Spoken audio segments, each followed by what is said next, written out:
أعوذ بالله من الشيطان الرجيم بسم الله الرحمن الرحيم السلام عليكم ورحمة الله وبركاته زي ما القاري دوست محمد يوتيوب چینل نا بیا تاسو ته د یو خسته قصې مخاطب ما قصه د حضرت موسی علیه السلام درېمه حصہ اوس شروع کیږي.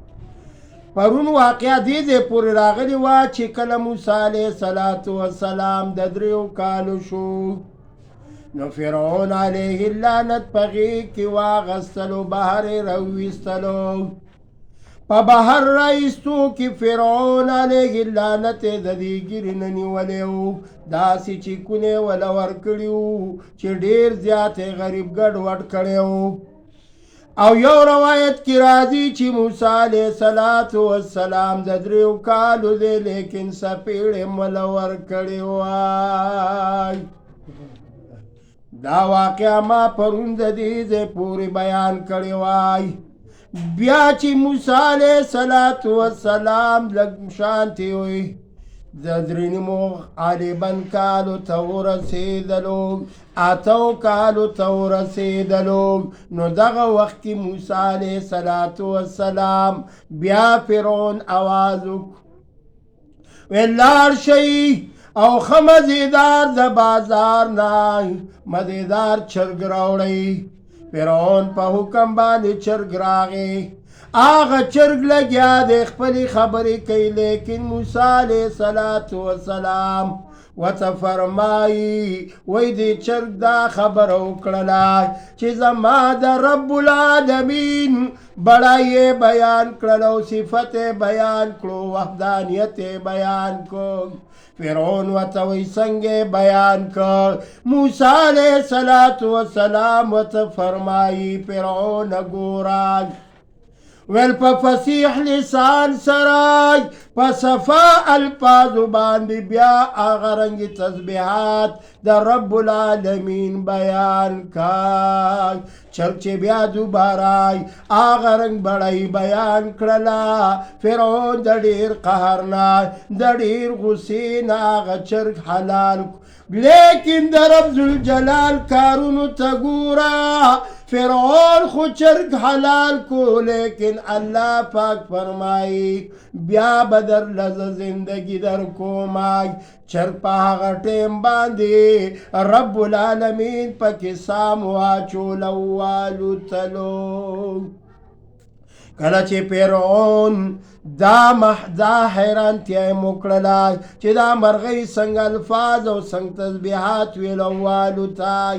موسی علیه السلام چې د 9 کالو عمر ته ورسېده، دغه ظالم باچا فرعون علیه اللعنت په یو ډېر شاهي تخت باندې ناست دی. ډېر مضبوط تخت دی، ډېر قوت والا تخت دی، ډېر مزېدار تخت دی. موسی علیه السلام راغی. فرعون علیه اللعنت ډېر په تکبر او په غرور سره یو خپه په بله باندې اړولې ده، ډډې وهلې ده. لیکن موسی علیه السلام نشو برداشت کولی چې ما سوا د الله نه د بل چا خدای نه منمای. د ډېر قهر او د غصې د وجې نه حضرت موسی علیه السلام دې تخله داسې لته ورکړلی چې لرګی ترېنه اخوا تېر کړ او فرعون علیه اللعنت په دې تخت نه لاندې را پرېوته.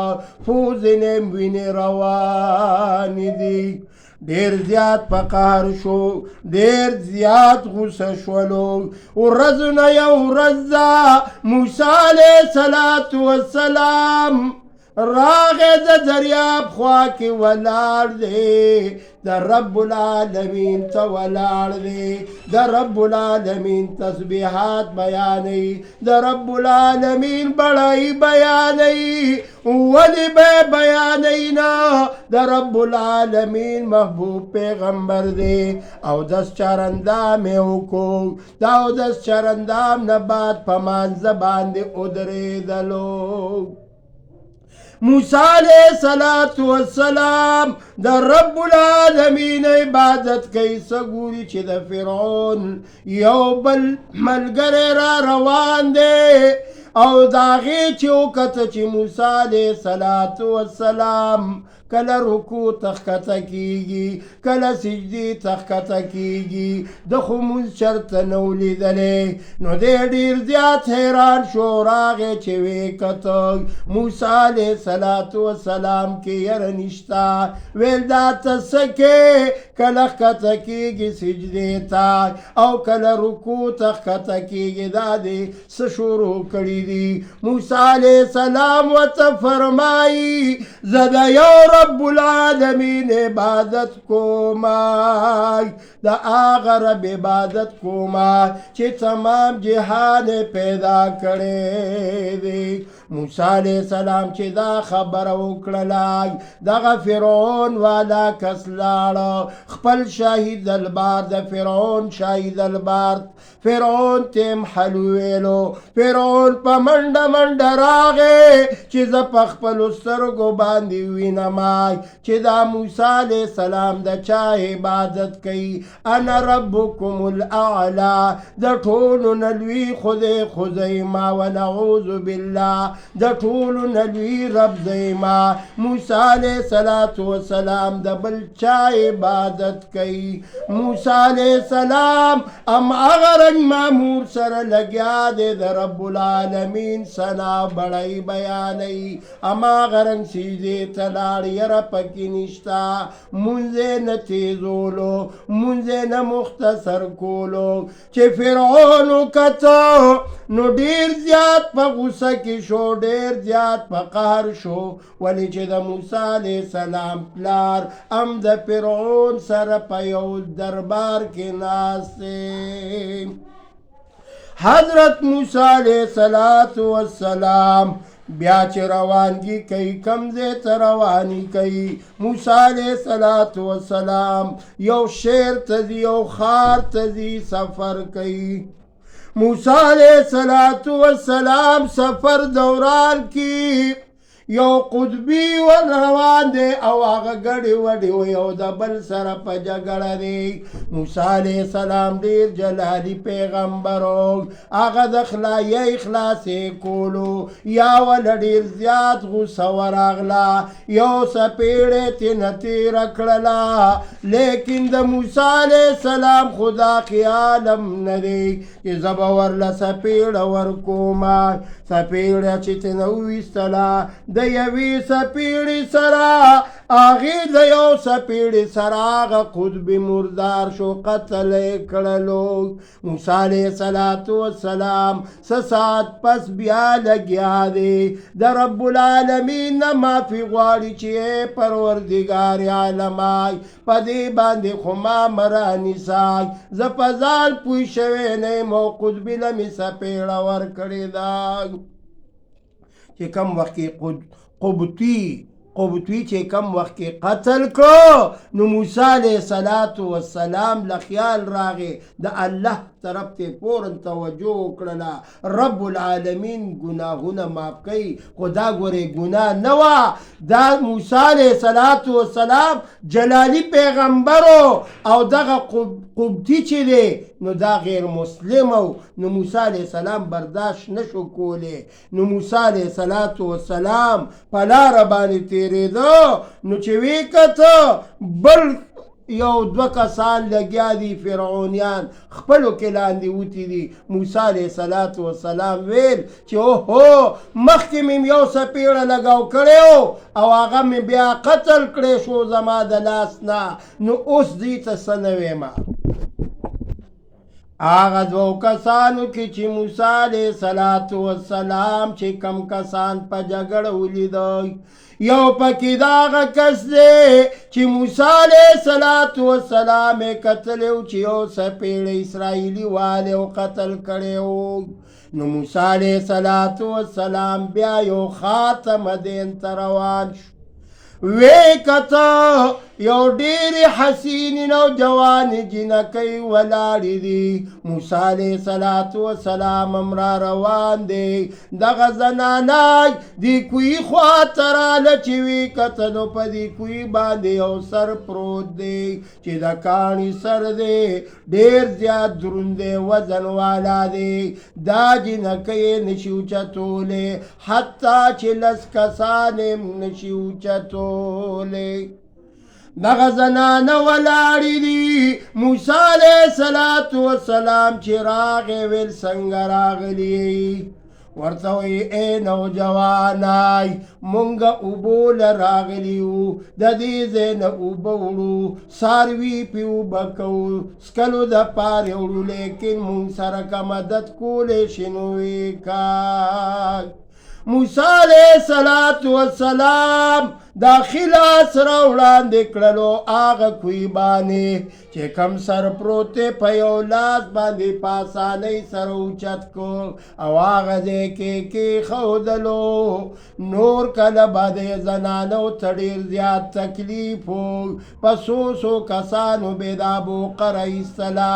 موسی علیه السلام یک تنها ولاړ دی، پیغمبري زور ورسره دی، په یک تنها باندې بوقه اوبه راوویسته، هغه زنانو ته هغه اوبه واچولې او بیا موسی علیه السلام ورسره روان شو. کله چې موسی علیه السلام ورسره لاړلو، واپس موسی علیه السلام راځي، بیا یو ونې د لاندې کیني او هغه زنانه خپل بابا جان ته وایي ابا جان مونږ نن ولې زر رالو، مونږ نه خو دې بلکل تپوس ونه کړ. پلار ورته وایي بچیه ولې زر راغلی، اوبه م راوړلې او که نه؟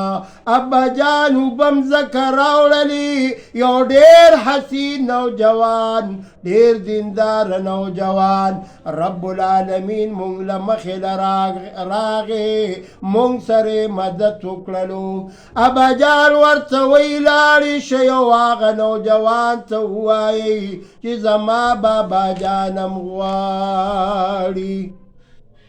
کله چې دا زنانه را روانې شولې، موسی علیه السلام شعیب علیه السلام دا خبره بچو ته وکړله چې لاړ شئ ورته ووایه چې زما بابا جان دې غواړي. د شعیب علیه السلام 2 لوریانې وې. هغه لوریانې موسی علیه السلام د یو ونې لاندې ناست، فوراً ورته وایي ای نوجوانا مونږ سره چې دې کم خدمت کړی دی زمونږ بابا جان تا غواړي او کیدی شي زمونږ بابا جان درته داسې خبر وکړي چې تا به م پرې رضا شي. موسی علیه السلام شعیب علیه السلام لراځي. شعیب علیه السلام معمر سپین ګیری دی، یعنې ډېر ضعیف عمر ته رسېدلی دی. موسی علیه السلام چې راغی، شعیب علیه السلام ورته فرمایي اے موسی دا راته ووایه چې واده دې شوی دی او که نه؟ ویل قربان بابا جي زما واده نه دی شوی، زه نوجوان یم. نو حضرت شعیب علیه السلام ولا صفیه بیبي ورکوي، صفوره بیبي ولا آغا بابا جان ورکی. شعیب علیہ السلام ولا صفوره بیبي آغا ورله په نکاح ورکی، خو زما شرط دی ای زما بچوړیا یو خو زه کمزوری ما، لور سره به مې نکاح کې خو زما سره به ګډې بېزې 10 کاله پورې ته ساتې. 8 کالې ورته یاد کړ، که 10 کاله دې ما څه تېر کړه نو 2 کاله به دې په ما باندې احسان وي. هماغه مامور مطابق موسی علیه السلام 10 کاله د شعیب علیه السلام د ګډو بیزو خدمت هم وکړو او د حضرت شعیب علیه السلام خدمت یې وکړلو. وخت تېرېده چې 10 کاله پوره شو، شعیب علیہ السلام هم ډیر زیات خوشحاله دی ځکه چې موسی علیہ السلام خود الله برحق پیغمبر دی ډیر دیندار دی دی خوا شعیب علیہ السلام هم دیندار دی انبیاء علیہ السلام کی به تقوا ولی نوی پرهیزګاری به ورکې ولی نوی چې د الله محبوب پیغمبران دی دا واقعا ما دې پورې ذکر کړله انشاءالله په څلورمه حصه کې به د حضرت موسی علیه السلام دا واقعه راغونډو او تاسو مخې ته به انشاءالله دا به ختمو که خیر بیا ورپسې د رمضان المبارک ښایسته میاشت را روانه ده انشاءالله څنګه چې زه په پښتو کې تاسو ته دا قیسې کومه دغه رنګې بیا ما پسې اردو کې پروفیسر نورالهادي صاحب هغه تاسو خدمت کې حاضر وي په اردو کې ترجمانی کوي او دا واقعاګانې تاسو ته ښیي نو زه به د رمضان فضایل په پښتو کې بیانوم او هغې به انشاءالله پروفیسر صاحب په اردو کې بیانوي او موږ او تاسو به د هغې نه فایده اوچتو ولې رمضان مبارکه میاشت را روانه ده دا دعا کوي چې الله پاک پکې زموږ او تاسو د ټولو نصیبه پیدا کړي واخر الدعوانا ان الحمد لله